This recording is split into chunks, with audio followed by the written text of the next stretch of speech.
प्यारे विद्यार्थियों नमस्कार। आज हम अपनी सृजन पुस्तक का पद्य में अंतिम जो पाठ है या अंतिम जो कविता है, मेरा नया बचपन, सुभद्रा कुमारी चौहान द्वारा रचित इस कविता के बारे में बात करेंगे। जहाँ तक बात सुभद्रा कुमारी जी की आती है तो कविता तो इनके खून में थी एक तरह से, और इतना ही नहीं कि इन्होंने बड़ी ही ओजस्वी वाणी में अपने मन के जो भाव हैं उनको प्रस्तुत किया या कवित्व रूप में उन्होंने प्रस्तुत किया। जहाँ तक मेरा नया बचपन कविता की बात आ रही है, इसमें इन्होंने बहुत ही संजीदगी पूर्ण तरीके से यहाँ अपने बचपन के संदर्भ में कई बातें भी बताई हैं। बचपन की जो यादें हमेशा अपने जहन में बैठी रहती हैं, अपने दिल और दिमाग में बैठी रहती हैं, उनको भी उन्होंने प्रस्तुत किया है। बचपन को कभी बुलाया नहीं जा सकता, परंतु बचपन चले जाने के बाद में वापस आता भी नहीं है।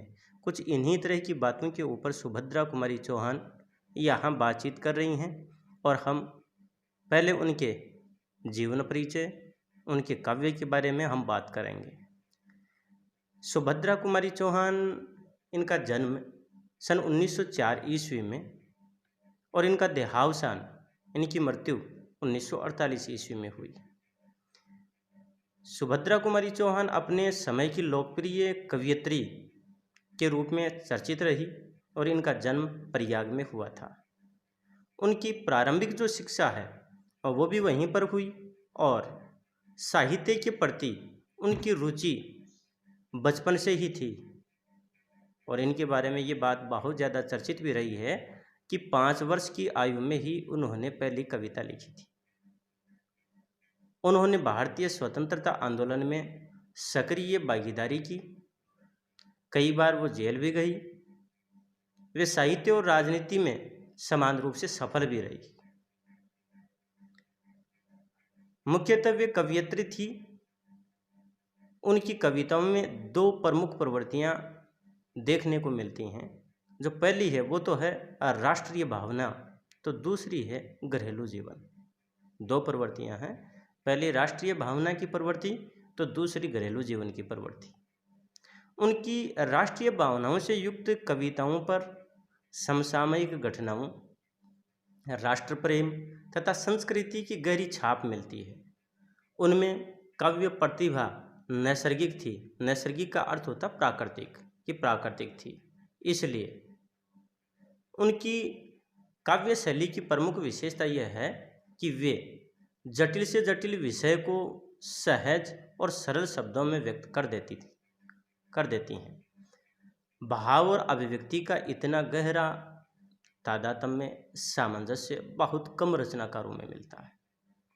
इसलिए कोई भी भाव उनकी कविता में आरोपित नहीं लगता, अर्थात जो भी बातें हैं और वो यूँ लगता है कि जैसे कि अब उन्होंने जो जैसा जीवन जिया है, जैसा वो महसूस कर रही थी, उसी को उन्होंने प्रस्तुत किया है।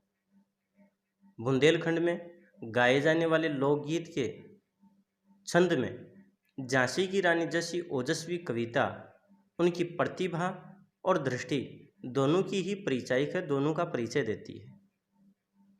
और झांसी की रानी जो कविता है, हाँ, वो तो प्रत्येक भारतवासी की जुबान पे वो कविता बैठी हुई है।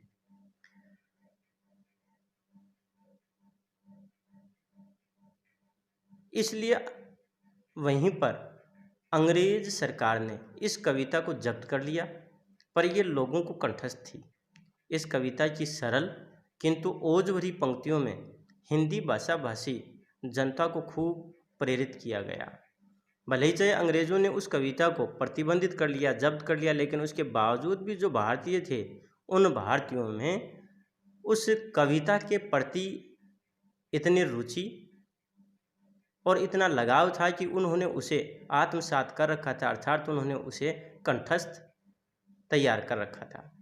सुभद्रा कुमारी चौहान ने कहानी और निबंधों में भी लिखा है, जैसे उनकी बिखरे मोती तथा उन्मादिनी उनकी कहानियों के संकलन हैं।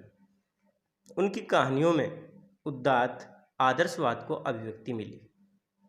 सुभद्रा कुमारी चौहान को उनकी कहानियों पर 2 बार शेक्सपियर पुरस्कार, वह भी हिंदी साहित्य सम्मेलन की ओर से मिला।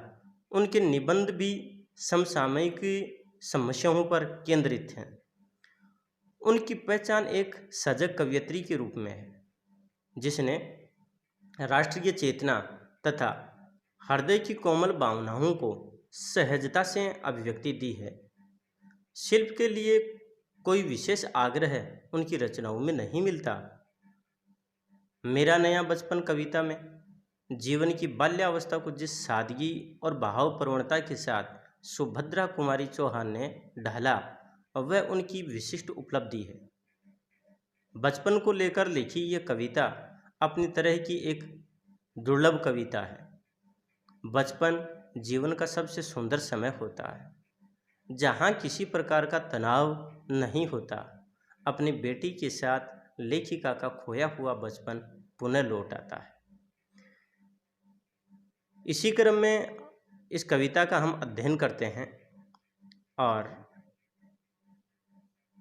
जिसमें कहा कि मेरा नया बचपन। प्यारे विद्यार्थियों, यहाँ पहली बात तो यह है कि इस शीर्षक में नया शब्द आया है, मेरा नया बचपन।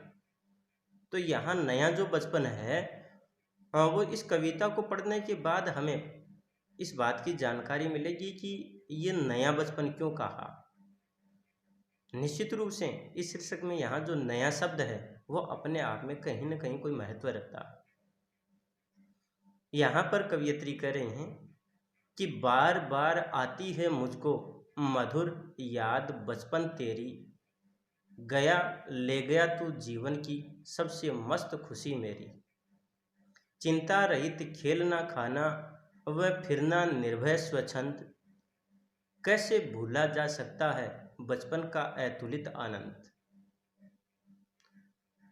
यह पहली जो पंक्ति है कि बार बार आती है मुझको मधुर याद बचपन तेरी, कवयित्री अपने बचपन को याद करते हुए कह रहे हैं कि हे बचपन, मुझे आपकी बार बार, और वो मीठी मीठी यादें हैं, वो जो मधुर यादें हैं वो बार बार आती रहती हैं।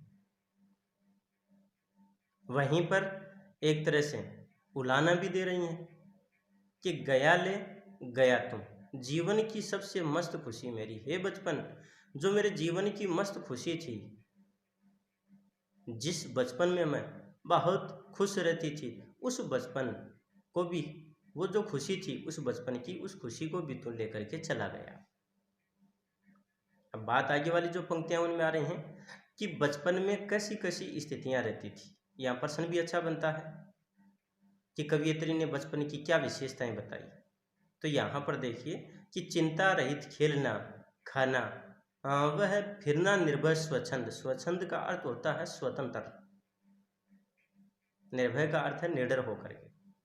यहाँ कवयित्री कर रहे हैं कि उस बचपन में किसी प्रकार की चिंता नहीं रहती थी, चिंता रहित तो होकर के खेलते रहते थे, खाते पीते रहते थे, स्वतंत्र रूप से घूमना फिरना होता था, किसी तरह की कोई रोक टोक नहीं होती थी। कैसे भूला जा सकता है बचपन का अतुलित आनंद।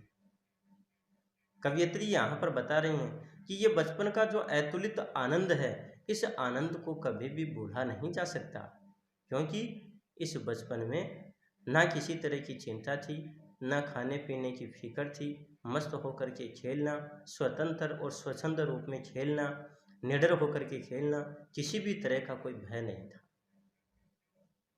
और वो जो बचपन का जो आनंद है वो तो अतुलित है, उसकी तुलना तो किसी से की ही नहीं जा सकती, इसलिए उसको कभी भी भूल नहीं सकते।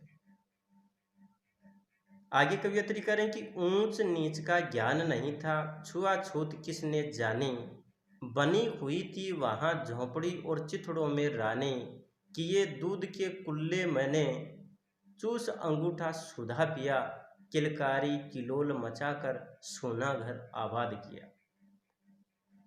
कवयित्री कह रहे हैं कि उस बचपन में हमें कौन ऊंचा है कौन निम्न है इस चीज़ का ज्ञान नहीं था, कौन बड़ा है कौन छोटा है इस बात की जानकारी नहीं थी, और जो छुआछूत है, जो भेदभाव है, इसके बारे में भी किसी तरह की जानकारी नहीं थी।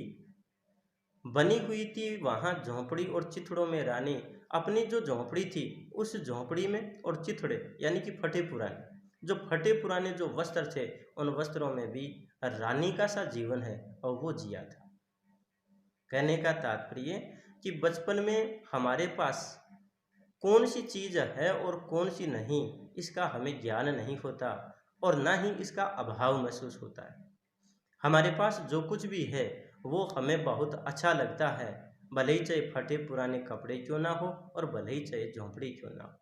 यहाँ पर कवयित्री इसी बात को ही प्रस्तुत कर रही हैं कि उस झोंपड़ी में और वो भी फटे पुराने कपड़ों में अपने आप को रानी से कम नहीं मानती थी कि ये दूध के कुल्ले मैंने।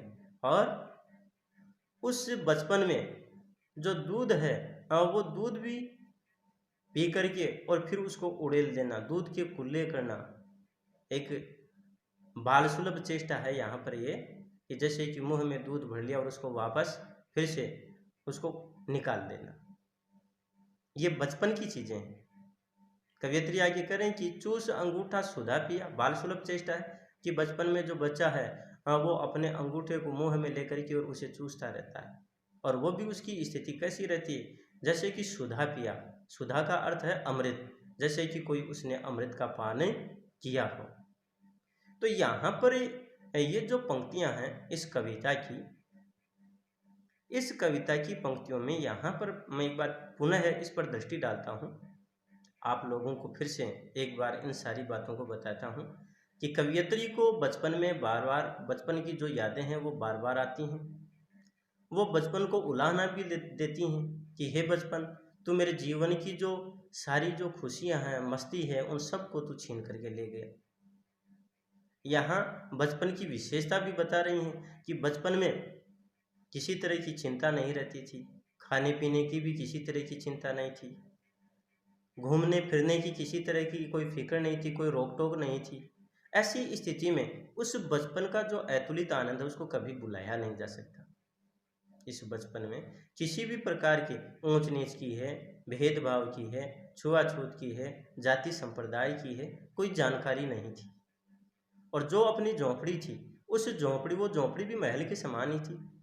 फटे पुराने जो कपड़े थे उनकी कभी कोई परवाह नहीं थी, उन कपड़ों में भी अपने आप को रानी मानती थी।